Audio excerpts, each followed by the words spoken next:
Right, okay, guys, welcome to this week's Friday Waffle. I hope you're all well. I'm good. Excuse me. I'm good, and then it instantly starts coughing. Yeah, I had COVID. I think I mentioned that in last week's waffle. Got COVID. I managed to get it. I've managed to avoid COVID for 2 years, basically. Yeah, since it started. In March 20, I have completely managed to avoid it. I mean, I've been in a lot of places with a lot of people, totally managed to avoid it. And then lo and behold, I only went and got it last Wednesday. Now, thankfully, I tested negative on, what day was it? Was it Monday night? Monday night, I think it was, pardon me. Yeah, it wasn't good. It wasn't good having it. I mean, to be fair, I was absolutely fine. I had no symptoms at all, other than a very, very minor kind of sniffle.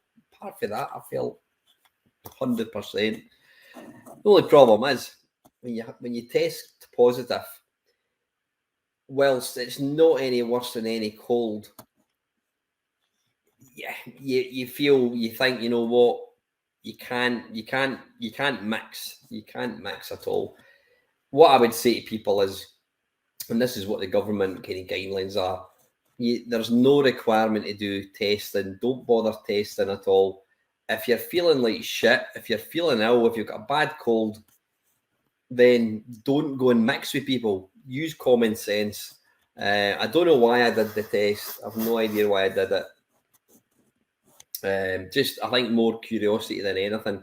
Well, the fact that one of my work colleagues was off with it the week before, and I was sitting with her for a couple of days. So I'm not saying I got it from her, but chances are it's pretty likely I might have. But you know what? It doesn't matter. It doesn't matter how you get it. I've had it, and thankfully I'm now negative because, as you probably know, I started. You know what? I'm using a little netbook, and to stop it moving about, I've got my hand at the side of it, and there's a wee kind of jagged bit, and I keep kind of going like that and rubbing the jaggy bit.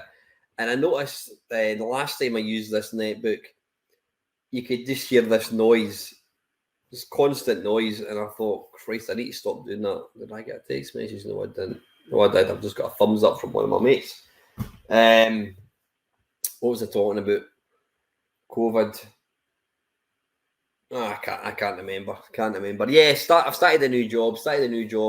This will be coming up to the end of 3 weeks. It's flown in. It's gone in really quick.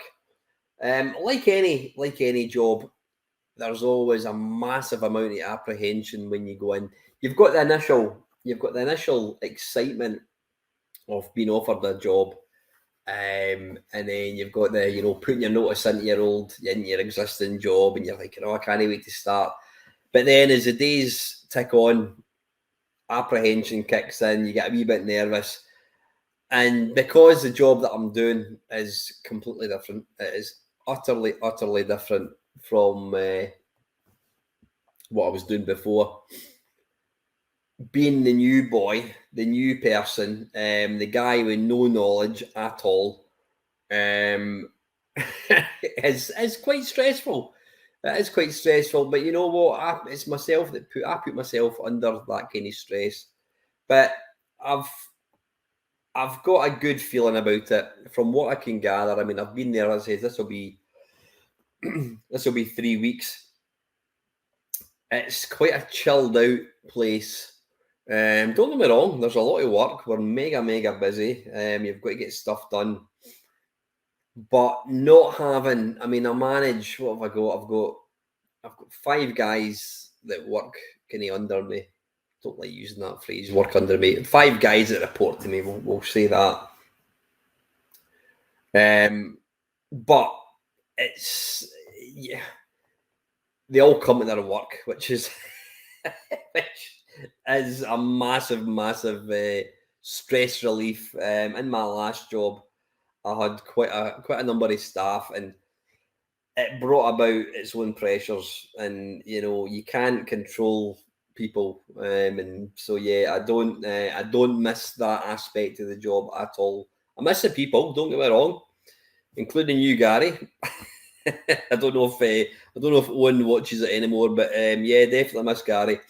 I don't miss that part of it. So yeah, it's early days. It is early days, but I've got a good feeling about it.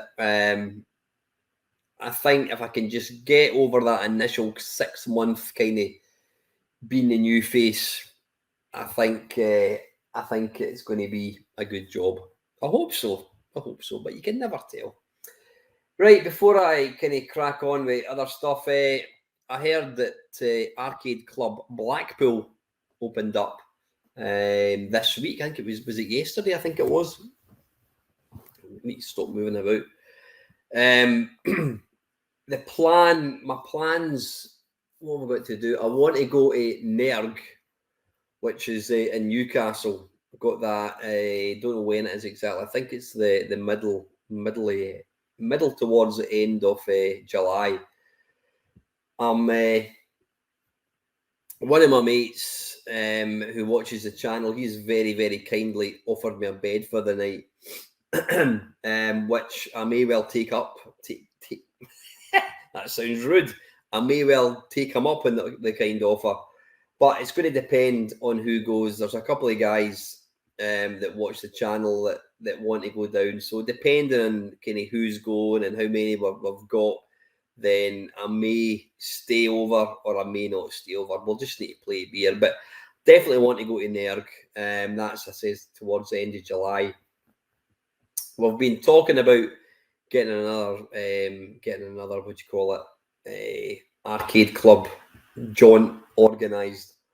I think we'll probably go for the one in Blackpool. Now, the problem we've got is there's a group of guys, people that watch my channel, and we've got together. We got together for Blackpool. We got together for the arcade club in Bury. But the problem is, we drove down from Scotland and then we went across to Sunderland and then is it Quonset? I think it was, away across the east coast, and then we had to drive all the way across the west. And it unfortunately it added about, I think it was about 150 miles each way. So it actually added about 300 miles to our trip, and it's a long enough trip without that kind of additional miles. So I think, it's like I says, we all the guys that want to go to this, we all live in different parts of the world. I mean, Panther, he lives down near Devon, a place called Bideford. And yeah, I know he would love to go, but it's quite simply he's got no way of getting there. So I think, we're probably going to go to Blackpool because it's going to be slightly less far for the Scottish contingent. I will put it out there once we kind of get a date, firm up a date. I'll mention it in the waffles, I'll mention it in Discord, whatever, and it'd be good to get a kind of group of people down there again. So yeah, it kind of feels like Arcade Club should be in Blackpool, because Blackpool is the one big holiday resort that to my mind had probably the best arcade in the UK. Was there a better arcade than in Blackpool? I know a lot of people going about Whitley Bay and Brighton, and yeah, there's all these kind of seaside. Margate, what was Margate like? Certainly up in Scotland, other than Portobello, it was pretty shit. Well, we did have another place called Burnt Island. I'd love to know how they actually come up with these names. These were kind of the only two sort of seaside town places that you could go. But yeah, I was always envious of my English pals because they had all these cracking arcades. I wouldn't say on their doorstep, but they had a lot of them. So yeah, was there a better? Was Blackpool, was that the best arcade in Britain? Answers on a postcard down below, please. This week, what have I been doing? I've not played any video games at all. When I say I've not played them, I've played a few to make some videos. I've not put my Xbox X on for couple of weeks. I couldn't even tell you the last time I played my PlayStation 4. Just don't know. I think when you start a new job as well, it kind of drains you a wee bit. You're because you're new, you're learning everything. It does kind of take it out of you. So plus we have a COVID as well. I'm just kind of not done. I've not been playing any video games at all. I've not even had my MAME cabs on at all, which is a bit of a shocker. What did I do this week? Video wise, I did a instead of doing the Sunday stream last Sunday, I did it on the Saturday because I had COVID. I mean, normally, I don't mind telling you this, I normally see my girlfriend at the weekend. That's the only time we see each other. So I look forward to spending time with her. And so Saturday, I'm at my girlfriend's house. But because I had COVID, she didn't want to see me, which I don't blame her at all, because she was quite ill. Or not quite ill. She was, I would say, seriously ill at Christmas time. So I didn't want her getting that. Certainly didn't want to risk her getting COVID again. So yeah, I decided on Saturday with very little notice, let's do the Commodore 64 100 best games. Though I thought it was quite funny because I kept saying in the video, these are not the 100 best games. These are merely 100 games that me and I think 4 or 5 other people picked. Just games, favourite games of ours. And I keep saying it's not the 100 best games. But then somebody, was it Claxon Cow? Can't remember who it was. Apologies if it wasn't you, Claxon. He said, I think it's funny that you keep going on and on about this is not the 100 best games. Yet the video is called the 100 best games. Oh, excuse me, hiccups. Hang on, I'm going to have a wee drink of my delicious McDonald's coffee. I took my daughter down to get a McDonald's, so I managed to just buy a coffee. I have to say though, I mean, coffee nowadays is just stupidly expensive. Takeaway coffee, you've got your Costa coffee, you've got your Starbucks, and I've got to say, pound for pound, I think McDonald's coffee is just as nice, and it's only, I think it's $1.99 rather than like £3-4 quid, whatever it is. So yeah, not been playing much, but anyway, yeah, I did that live stream, so it was going to be 2 hours, and it turned into, I can't even remember, was it 3.5 hours? Something ridiculous like 3.5 hours. It was great fun, really good fun, and what's been really nice is lots of people have been saying they really, really enjoyed it. They're saying that was one of the best streams I've ever done, which, to be fair, is not saying very much. But there was a good turnout, and what people enjoyed, the very last game I played was Emily Hughes Soccer on the C64, because it was a C64 stream. And what I did was, you can rename the players. So I renamed them,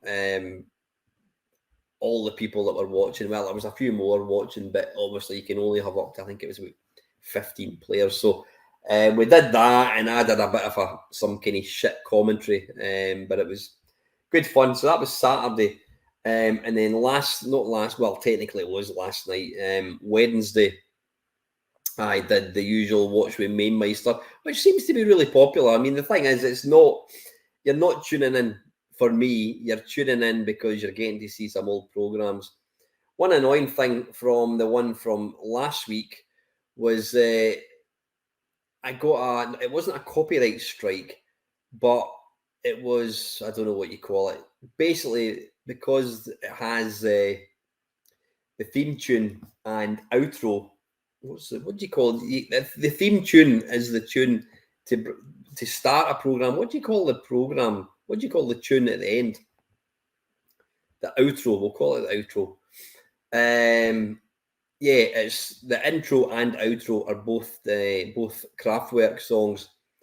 And subsequently, my video it was blocked. It was completely blocked worldwide, meaning nobody could watch it. And it was all because because there was a Kraftwerk song. The funny thing is, I'd done about 4 or 5 previous videos watching Main Meisters, and they all had the same music. So YouTube's a weird thing. You think you're all right. I mean, I've had like, again, no copyright strikes. I've had people basically you can't monetize if you use copyright material. In most cases, you can still play the video, but you can't make any money. So in my case, I can't make 10 pence like I usually do in a video. I've had YouTube contacting me maybe 2 years after making a video to say because I've used some kind of copyrighted music. It's a weird one. It's a really, really weird one. So that was last night. I have got a few videos in the bag. Now, what I'm planning to do, I want to try and get back to some kind of regularity with the videos. I mean, I'm conscious about the only videos I put out at the moment are live streams. Well, all right, this is pre-recorded. I mean, I did do a live Friday Waffle. No, it wasn't live, actually. I did a waffle with Panther and Delboy, which went down a storm, which is great. I know people love seeing these guys, and to be fair, yeah, they're not bad eggs. They're not bad at all. Nah, seriously, it's always great having these guys on. What was I talking about? Yeah, obviously the Sunday one is always a live stream, and the Watch from Mainmeister is always a live one. But I've been kind of trying to build up a small back catalogue of videos which you guys haven't seen. I think I've got about 4 or something. And the plan is a video comes out on a Monday, Wednesday, Friday, and then Sunday. So there'll be nothing on a Tuesday and Thursday. It's not going to be defined in stone. You know what I mean? But that's the plan. I want to try and kind of get out. That's what I used to do years ago. I always I always wanted to try and put out at least 3 Monday, Wednesday, Friday, and Sunday, and nothing else. I think that's quite enough. Petrol, holy shit! What is going on? I mean, you know what? I shouldn't complain, but I'm going to complain. What is going on with the world right now, especially the UK? Prices have just gone up unbelievably. I mean, me personally, I share the house with my daughter. My gas electric bill was £92, and then on the 1st of April it went up to £199. It's gone up I think it's gone up £105 a month. It's more than doubled, which is ridiculous. I was at Morrison's a couple of days ago. Now, I normally buy the kind of the spreadable Lur pack, which is really nice. I do like proper butter. I'm not keen on all that. Can't believe it's not butter bollocks. But it's normally is it £3.25? Yeah, I think it's normally £3.25. And every now and again, Morrison's will bring it down to £2.50. So I usually buy it when it's £2.50. I usually buy a couple. It's now gone up to £4. £4 for a thing of butter. Seriously. Then, of course, petrol. I noticed there was somebody posted on Facebook. There's a petrol station about 5 minutes from me, and they were wanting, I think it was £1.96 a litre. Which is just, I mean, that's getting to the stage. I don't know. Let's have a quick look. Let's do a quick calculation thing. Calculator, £1. Whoops, a daisy. £1.96 times 4.5. That is £8.90, £8.82 for a gallon of fuel. I remember. I mean, I know you can say, "Oh, that was 30 years ago." I remember back in the sort of mid-80s, early 90s. I used to put £5 of petrol in, and that would last me a couple of days, maybe 2-3 days. We're almost. It's going to get to a point where we'll be paying £10 for a gallon of petrol, and I think when that happens, I think people are going to take a serious look and think, right, I'm going to have to change this. The thing that annoys me is petrol companies know that people rely on cars. Cars, I'm going to say something controversial. I don't see a car as being a luxury. I see it as being a necessity. Yeah, if I lived on my own and I didn't work, then I could run, I could walk, I could cycle, but I need a car. And absolutely, for my existence in my life, I need a car. You know, if I was relying on public transport, it just wouldn't work. So I don't know. It's getting to the point now. I mean, I think interest rates are going to be going up as well. You know, I mean, the job that I've taken on, it's a wee bit more money. It's not a massive amount of money difference. It's a wee bit more money, but I would guarantee that I'm probably worse off, or maybe about the same, because of just the wee prices I've gone. It's just absolutely insane. Don't know. Anyway, excuse me.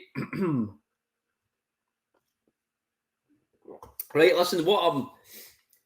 Because I've kind of been drying up with topics for quite a long time. I mean, the one I done a couple of weeks ago, the piracy. I put the camera on and I thought to myself, I've not got anything to talk about. I've really nothing. What I've been thinking is, rather than trying to come up with different topics, is just come up with one subject and I'll just talk. So that's what I'm planning to do. Apologies, by the way, I've not answered any questions over the last couple of weeks. So once I've finished talking about what I'm going to talk about, I'm going to jump into the questions and hopefully come up with some answers. So what I thought this week was just to kind of talk generally about the different generations of video games, systems, computers, consoles, and just what I thought of it, how it affected me, the excitement value, you know, on a 1 to 10, how did it affect me? So to kind of go right back, the first video game I ever really owned was the little LED, whatever they were, the little handhelds. Now, you know, computer games, you know, proper computer games. I can't even remember. I think the Atari 2600 existed, but my mum and dad were never going to buy me one. I remember asking, it was £100, and £100 back then was a serious amount of money. It really, really was. So I had to make do with all the little LED games.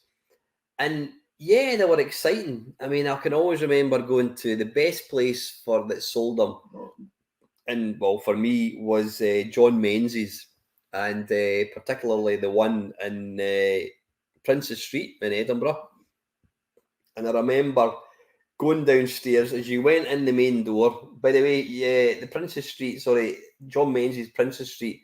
That's the one you see in Train Spotting. When you see them running along Princes Street, you'll see John Menzies. That's where we used to go for our video games and what have you. But yeah, before video games became a thing, you went in and then you went downstairs. It was an escalator, and as you down at the very, very bottom was they had all these different consoles. You know, the LEDs. You had your Invader in Space. You had your not Missile Command. I can't even Missile Invader. You had your Astro Wars. You had your Firefoxes, and it just looked amazing. They looked amazing. So what did I get? I got Missile Invader, which was pretty bland. Astro Wars was a fantastic machine. It really was. And that was, I remember that was one of probably my favourite kind of, in fact, it's probably my only video game Christmas memory, because I've always bought my computers myself. So I don't have any kind of video game Christmas memories. But yeah, getting Astro Wars was special. The box was lovely. You actually felt like you did have your own kind of mini arcade machine. It was great. The only thing was, you very, very quickly realised that they were limited, you know, because each game only had so many, like I call it, lanes of action. Astro Wars had 5. You had middle, left, middle, right. So you had kind of 5 lanes of action. Some of these earlier games, like Galaxy Invader, what have you, they only had 3. You had middle, left, and right, so it was very, very limited. But Astro Wars was great. I mean, they even managed to, I think they had 5 different levels, even had one where you had to kind of dock the ship. So it was good, but it was limited. But the excitement of getting one of these, that kind of whole technology, I don't know, it was probably a 6 out of 10, I think. Then I can't actually remember the timeline here. I don't remember. My granny bought me a Binatone TV game. Now, I can't remember if that was before or after these LED games.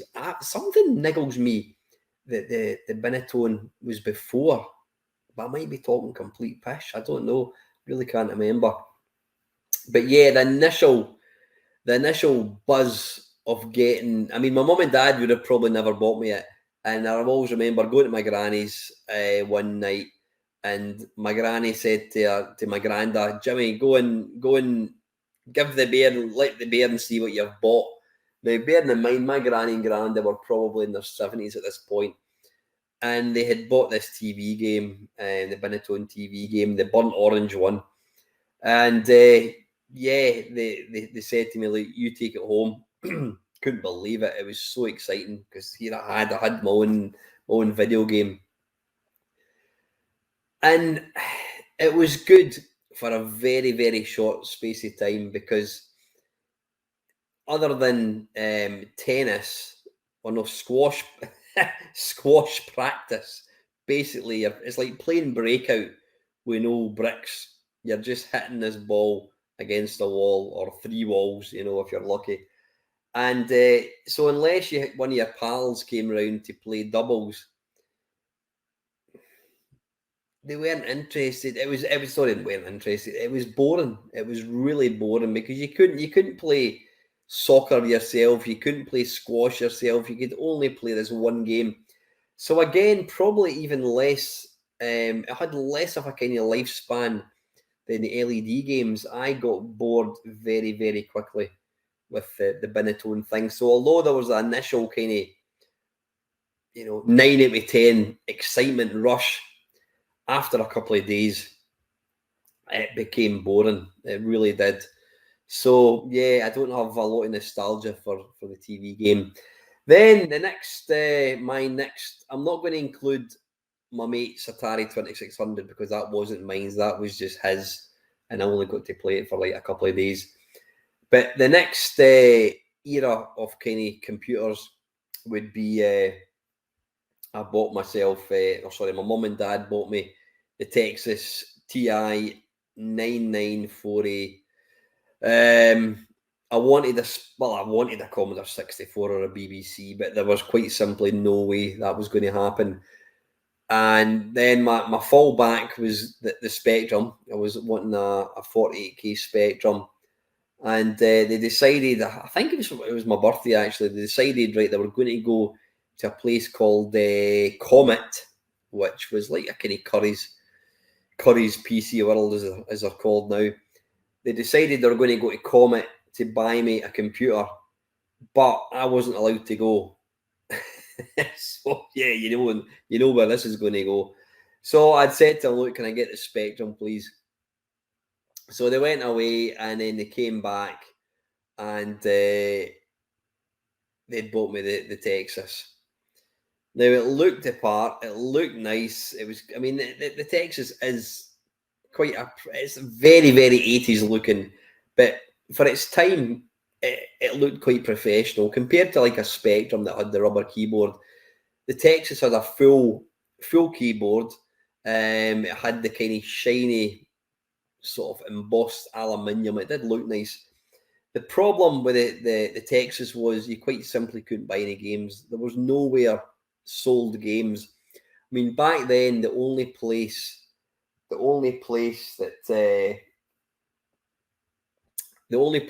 I knew that sold games was Ray's Computer Shop. And as I've mentioned a million times, he was an Atari dealer. He didn't stock Texas games. So the only place, like, this is before John Menzies and Boots and all that stocked computer games. Ray's computer shop was the only place that sold games, but he didn't stock any for the Texas because basically nobody had a Texas. So the only game I ended up getting was a mail order one. It was called Core. Now, I've said this before. If anybody can find this game, it was basic.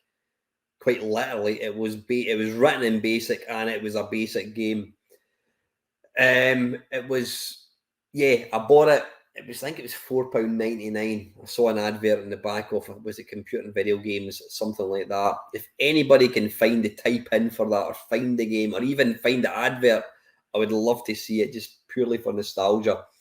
So that was the only game that I had, and very, very quickly, I realised I had a lame duck. I think that's what they call it. I had this computer that I had no software for it.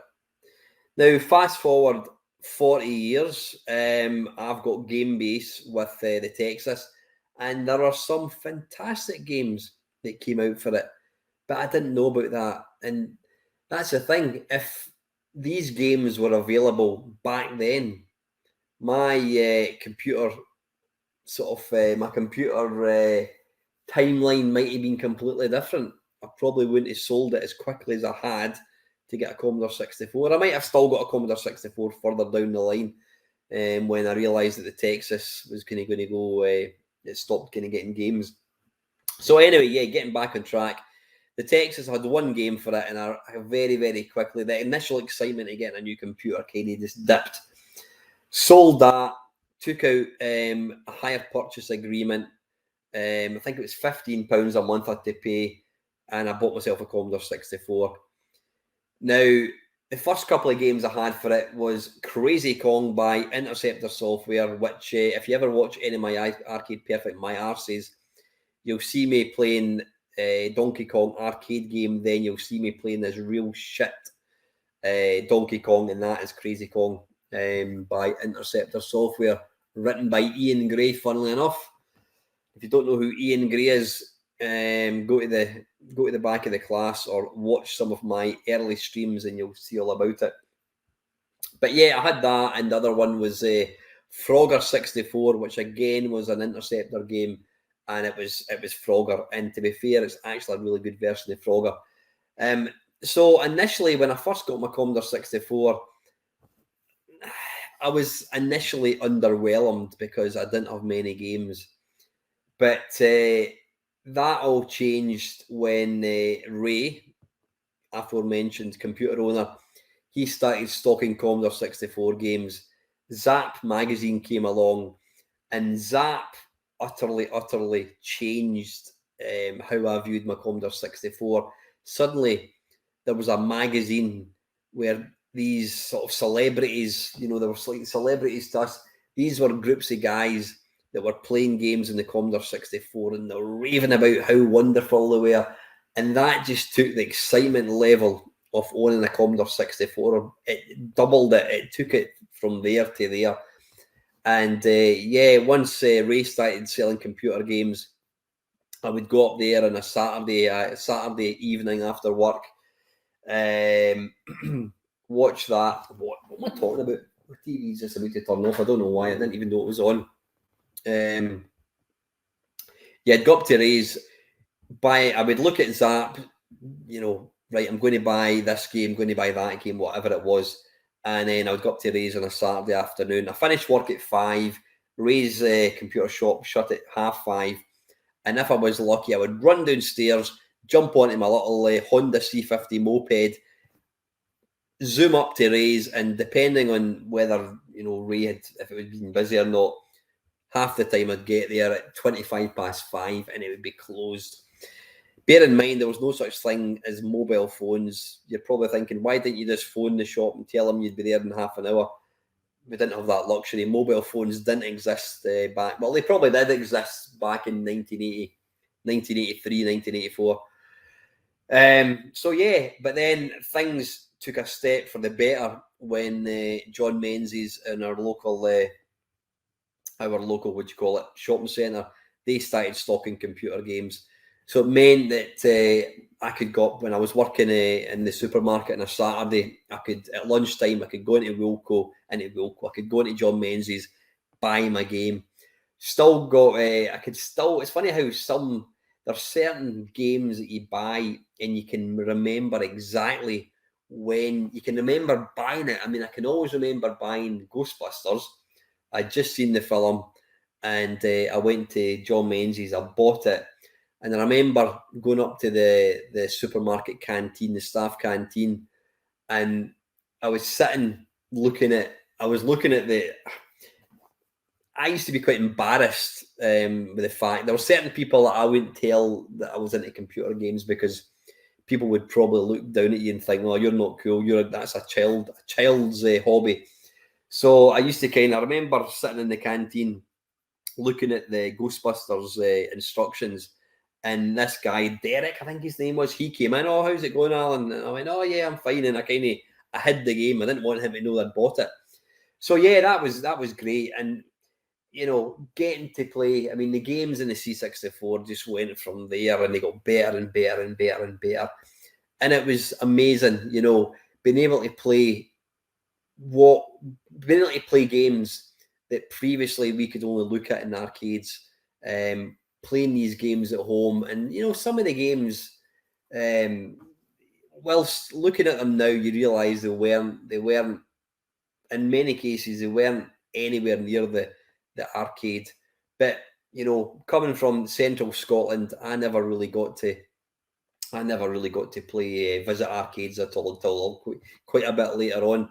So the Commodore 64 was my only way of experiencing video games. So when I was playing things like Commando and Ghosts and Goblins, as far as I was concerned, that was the arcade, because I'd never seen the arcade versions.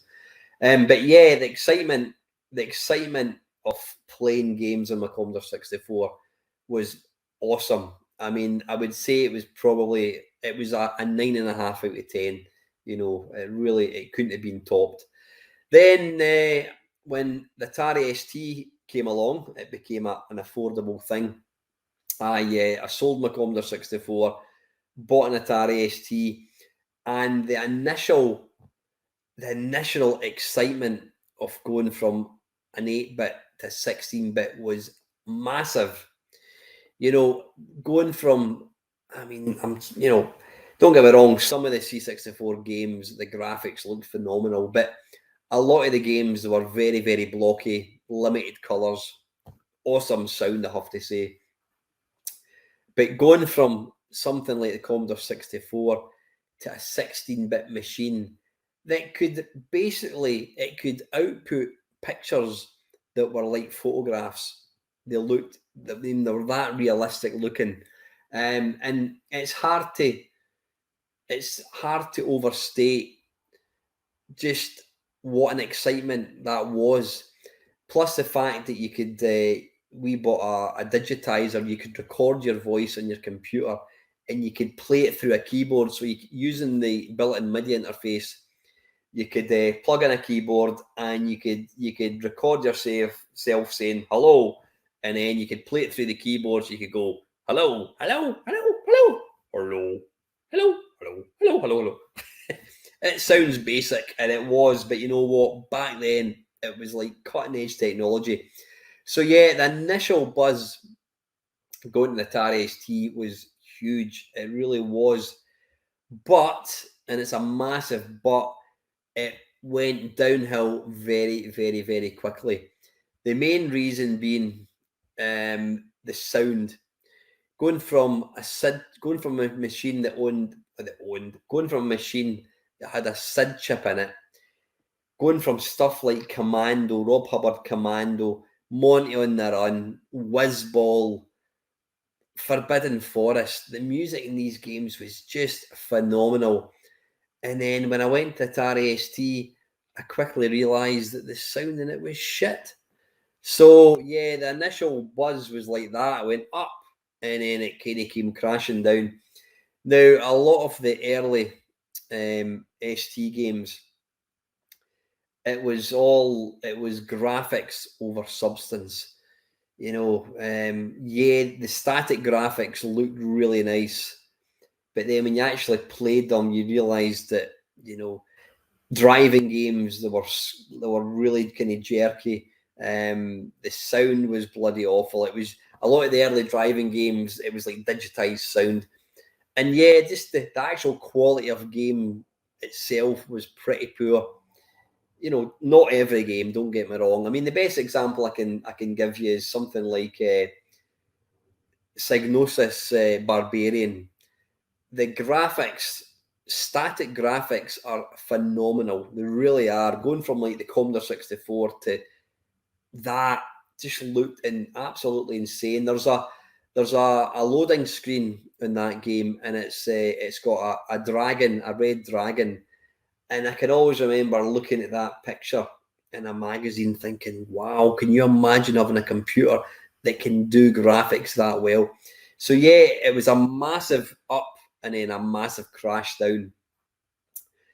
Then the Commodore Amiga, Commodore released the A500, which I can't remember the price of it, but I couldn't afford it. I simply couldn't afford it. Then a computer shop in Edinburgh decided to offer a trade-in. You could trade your Atari ST in for the Amiga, which I did. So me and my mate Ian, we took our Atari STs. Now, bear in mind, I only had the ST for, I don't even know if I had it for a year. I had it for a very, very short space of time. I took it through, got the Amiga, and again, the massive, it went, I mean, although I was going from like a 16-bit machine to another 16-bit machine, I had seen pictures, I'd watched Micro Live, I'd seen reviews of the Amiga, and this was like a multiple, processor machine. It had amazing sound. It was multitasking. You know, we've all seen the demo. Is it the juggler with the wee guys juggling the balls? We've all seen the demo, the bong demo of the big kind of ball that bounces about in a sort of like a chess pattern room. We've all seen that. We've all seen the Tutankhamun picture, and it just looked insane. It looked incredible. I mean, to say the Atari ST, one game that I saw again, the graphics just looked insane. Was it magnetic field? No, not magnetic fields. Magnetic fields did that was Sean Southern. They did Lotus Turbo. Magnetic something or another. They did the Pawn. They did all these graphic adventures, and the graphics in these looked amazing. They really were. You know, looking at them now, you're probably thinking, I don't know what he was getting excited about, but back in 1985, 1986, just looked insane. So yeah, the going from an Atari ST to the Amiga was a massive, massive high. The excitement was amazing. It really was. You know, the music on some of the demos that came out for the Amiga, it was just phenomenal. It then kind of dipped a wee bit because I quickly discovered, like every other Amiga owner, that we were just getting straightforward ports from the Atari ST, and a lot of the early 16-bit games, they were pretty shite. And you know, we had this fancy dedicated chip machine called the Amiga, and we were getting straightforward ports of the Atari ST. So it was quite disappointing initially. So you had the initial buzz, then it went down, but then once companies started to find their feet with Amiga, when it got to the point that the Atari ST, it simply, they stopped making games for the ST.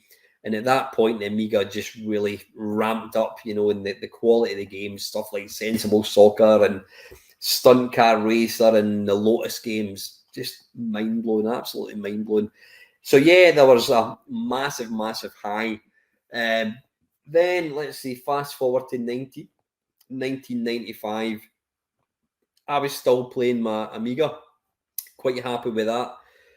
I wasn't really looking to kind of get a PC. I mean, I had an awareness of PCs, but to me they were like quite dull computers. Yeah, they had big fancy hard drives and that kind of stuff, but they didn't make games for the PC. So I thought. I now realise that they did, But back then, I didn't actually realise that the PC had many games.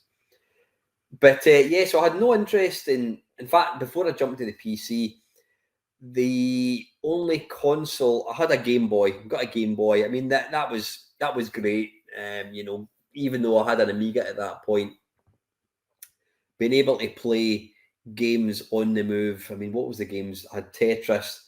I had Double Dragon, which is Double Dragon on the Game Boy is a phenomenal port. It's probably one of the best home ports. Which, to be fair, isn't really a boast because most of the home ports on computers were absolutely garbage. But yeah, check it out. Game Boy Double Dragon is really, really good.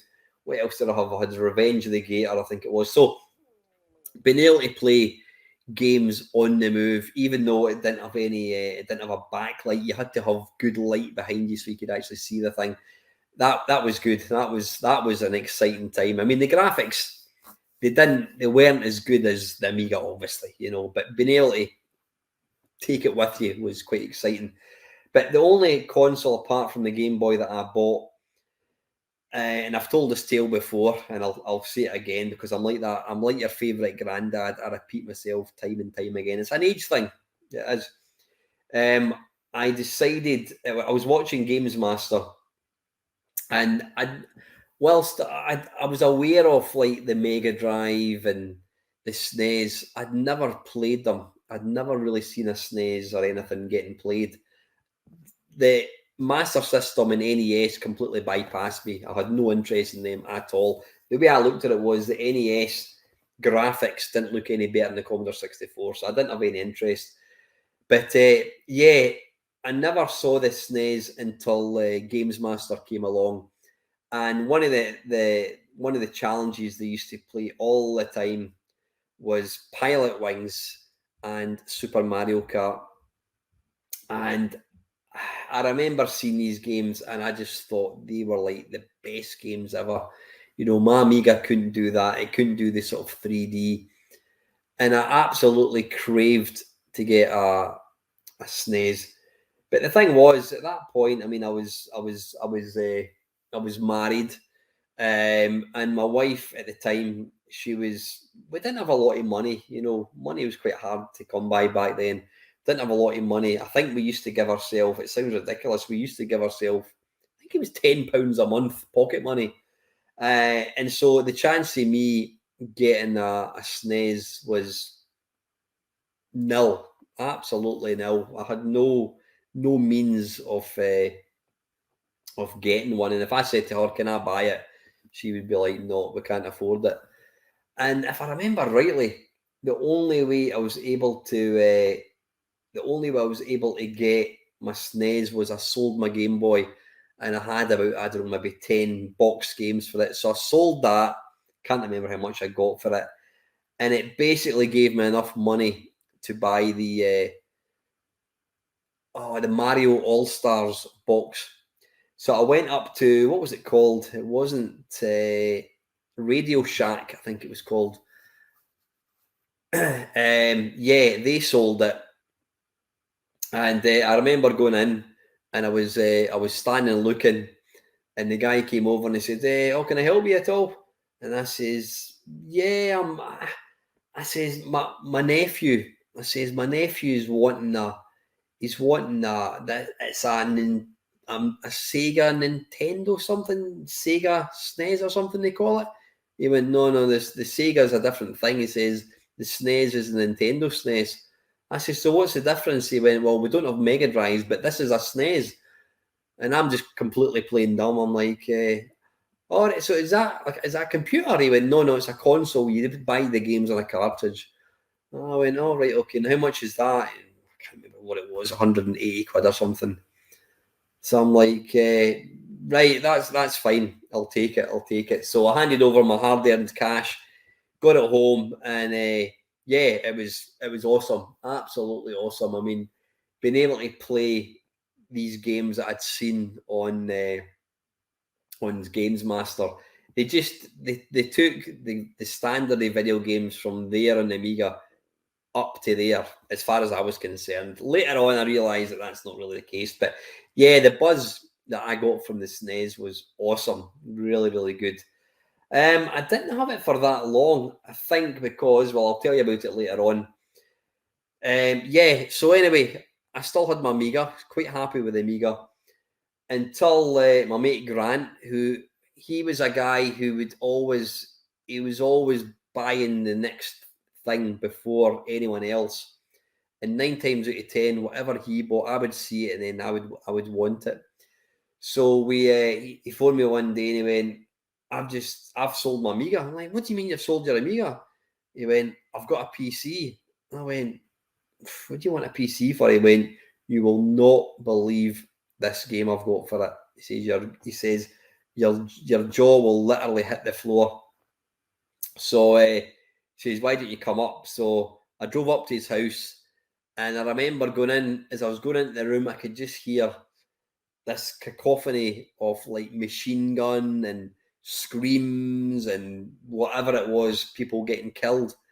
And I went in, and on his humongous 20-inch CRT monitor, computer monitor, was a game which I later found out to be called Doom. And yeah, my jaw hit the floor. I'm like, this is the next thing, because I couldn't actually see myself ever moving away from the Amiga. I mean, I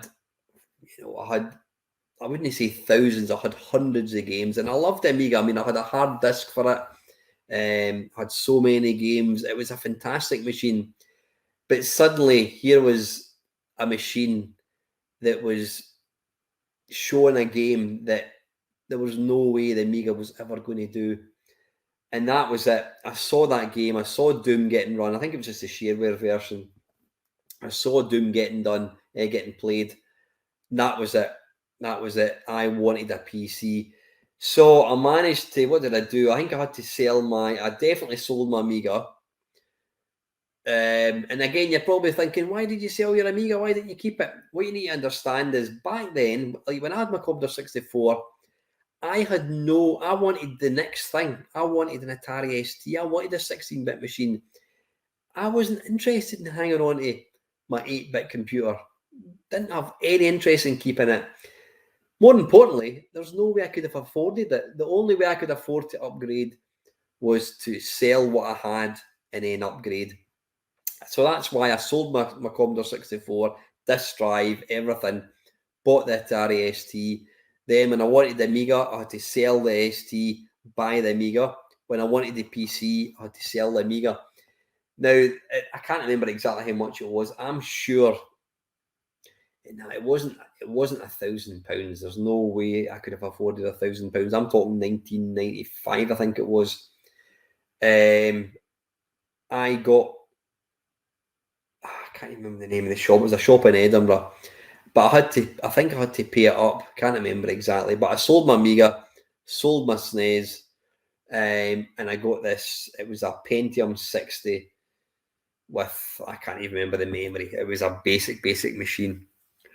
But that was it. That then started. The only computer I had was a PC from about 1995. I mean, what games did I play? Dune 2, all the Doom games, Doom 1 and 2, Heretic, Duke Nukem, what else? Not Sensi Soccer, I didn't have that in it. Command and Conquer, Red Alert, I don't know, there's other games. So that was, the PC was pretty much my only gaming, it was the only machine I had. I had that for, well, that was the only machine I had for about, maybe I'm saying it was probably 1993, 1994 actually. Yeah, when I got the Amiga, when I got the PC. So I had that. That was the only platform I had, and I had fantastic time with the PC. Played all these games. Yeah, there was the pirate scene had really taken off. So you could go to the market, you could buy a CD with about 10 games in it. So yeah, the excitement of going from an Amiga to a PC was huge. It really, really was. Then the next step would be when the PlayStation. How could you ignore that? We'd all seen pictures of this PlayStation. I think Games Master had featured it and that kind of stuff, and it just looked insane. Seeing Tekken, seeing Ridge Racer running on it just looked mind blowing. I mean, to my mind, the Ridge Racer on the PlayStation was arcade perfect. So I didn't quite get it on release, but I got it pretty soon after. I saved up, bought my PlayStation. What games did I get? Destruction Derby and Tekken, I think it was. I think they were the two games I got, and then I later got Ridge Racer. But seeing Ridge Racer on a big TV, bear in mind, the PC, the monitors that we played the PC and we used in the PC and the Amiga, they were tiny. They were probably, I don't know, 17-inch. They're really small. Now we're used to like 52-inch TV. I mean, I've got a 55-inch TV over there, and it doesn't look particularly big. It's just a TV. So yeah, back then, I mean, I had, I don't know what size, probably a 28-inch TV, which at that time, which for kind of mid-90s was quite a big TV. And seeing a game like Ridge Racer on your TV was mind-blowing. It really was. That was probably one of the biggest jumps. I think going from 8-bit to 16-bit, the wow factor was really, really big. There wasn't much of a jump from the PC, from the Amiga to the PC, because when I initially got my PC, the Amiga, the games were better. The sound was a lot better because, the sound in the PC was pretty shit. You had to buy specific not graphics cards, specific sound cards. But jumping from the PC to the the PlayStation was massive. It really, really, really was. And so yeah, for about, I don't know how many years, I played the PlayStation constantly, had loads of games, had lots of good fun. And the really weird thing is, I don't even have I've got a PlayStation, I don't even have it connected up. I haven't even switched it on for probably 5 years. There are very, very few games at all that I want to play in the PlayStation. So for a platform that gave me this massive wow factor, it's now gone to a system that I don't have any interest in playing at all. Weird, don't know why, but that's for another day. And then, of course, I got the PlayStation 2, PlayStation 3, and every jump, the wow factor was less and less, to the point that when I bought that Xbox Series X, I bought it, and I think I didn't even take it out of the box for about a week. That's how kind of unexcited I was about with it. I think that's probably an age thing. It probably was an age thing. But yeah, if I was to say what my favourite period was, it would absolutely have to be the very, very early days, the 8-bit days. That's where I had the most excitement. That's where I've got the most kind of happy memories, the most nostalgia. The 16-bit era was great as well, but for me, it's always going to be the 8-bit. So listen, I've been kind of talking long enough. I'm not going to do any questions. I think an hour's waffle is quite plenty. Please, please, please continue to ask questions. I promise next week I will answer any questions that are left in this video and any questions that were left in the last 2 Friday Waffles. Apologies for not answering them, but I always do appreciate you guys asking them. So anyway, listen, I'm going to get going. I hope you all have an absolutely fantastic weekend. I will be along on Sunday, hopefully 7 o'clock until 9. I will try and put out a wee reminder on Facebook and Discord, and I'll put a wee post on YouTube as well. So yeah, have a fantastic weekend, guys. Thanks for your continued support. I keep saying that over and over again. I really do mean it. I do appreciate every single person that takes time to watch my channel. So anyway, guys, listen, as always, thank you very much for watching. Take care.